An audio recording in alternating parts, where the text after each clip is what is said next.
वडार समाजाला आदिवासीच्या सवलती द्या. उद्या नागपूर विधिमंडळावर मोर्चा. इचलकरंजी. वडार समाजाच्या विविध न्याय मागण्यांसाठी सुरू असलेल्या कोल्हापूर ते नागपूर वडार आरक्षण संघर्ष यात्रेचा शुभारंभ कोल्हापुरातून करण्यात आला. महाराष्ट्र वडार समाज अध्यक्ष मुकुंद पवार यांच्या मार्गदर्शनाखाली कोल्हापुरातून संघर्ष यात्रा निघाली असून कोल्हापूर जिल्हा मजूर फेडरेशनचे अध्यक्ष प्रमोद पवार यांच्या नेतृत्वाखाली कोल्हापुरातून शेकडो पदाधिकारी व कार्यकर्ते नागपूरला रवाना झाले आहेत.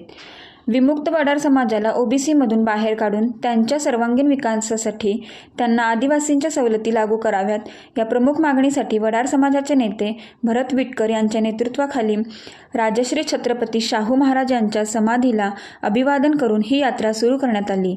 कोल्हापूर येथून निघालेली वडार आरक्षण संघर्ष यात्रा कोल्हापूर, सांगली, पंढरपूर, तुळजापूर, बीड, अहमदपूर, नांदेड मार्गे नागपूर येथे पोहोचणार आहे.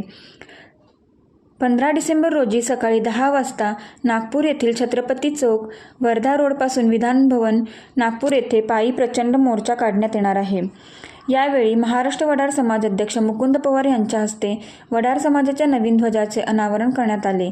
वडार समाजाला ओबीसीतून बाहेर काढून त्यांना आदिवासींच्या सवलती देण्यात या मागणीसाठी वडार आरक्षण संघर्ष यात्रा सुरू असून 15 डिसेंबर रोजी नागपूर हिवाळी अधिवेशनावर निघणाऱ्या प्रचंड मोर्चात महाराष्ट्रातील वडार समाज बांधवांनी मोठ्या संख्येने सहभागी व्हावे आणि वडार समाजाला आदिवासींच्या सवलती मिळवून घेण्यासाठी पुढाकार घ्यावा, असे आवाहन मुकुंद पवार यांनी केले आहे.